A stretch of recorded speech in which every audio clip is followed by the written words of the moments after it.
Let me just conclude with a few words about the current situation of the world economy. As you know, 2008 saw what I characterize here as the perfect storm, generated in OECD countries, particularly the US, but with implications for the whole world economy.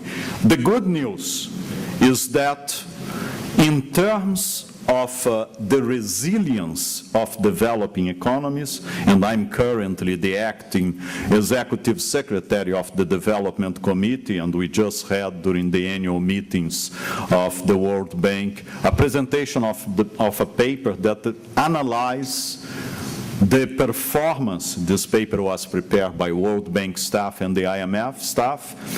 The performance of developing economies during the crisis, comparing not only with OECD economies, but also with past crises. And the good news is that developing economies across the board, but particularly in East Asia and Malaysia, no doubt one of the best performers in this context, show a much greater level of resilience than ever before.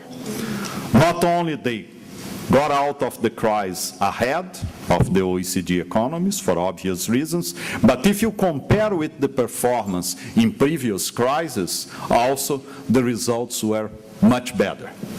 Having said that, we all know that there are still significant problems ahead.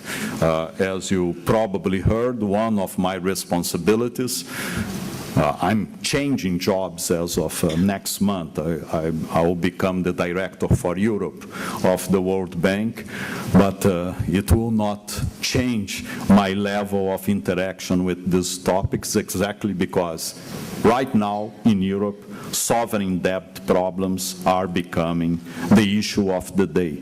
And the implications that this may have for the world economy is something that we have to keep in mind. When people ask me how the world economy is going to evolve in the next few years, I always tell the story of a meeting that John Major, that was then the Prime Minister of the UK, in the early 90s, he had a meeting with Boris Yeltsin, then President of Russia.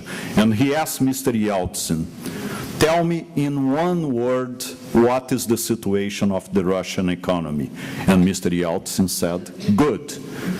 John Major was struck by the response because he knew that there were many problems, and then he asked in 2 words, and Boris Yeltsin said, not good.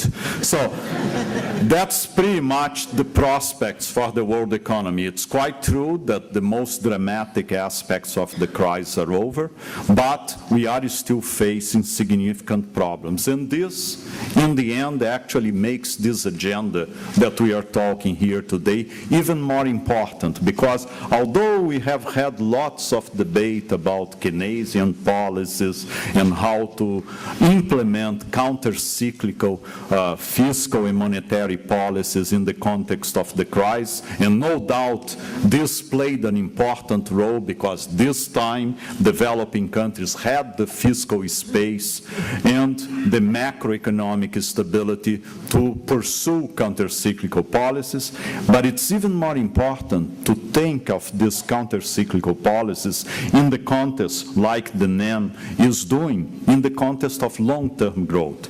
So where you can have your fiscal interventions in a way that it's going to foster productivity. So it's not only the question of counteracting the fall in demand because of the crisis, but it's also creating the basis for a more productive economy across the board. And these are issues that are very relevant, and as I mentioned, is an area that we are working closely with OECD in trying to investigate what are the solutions.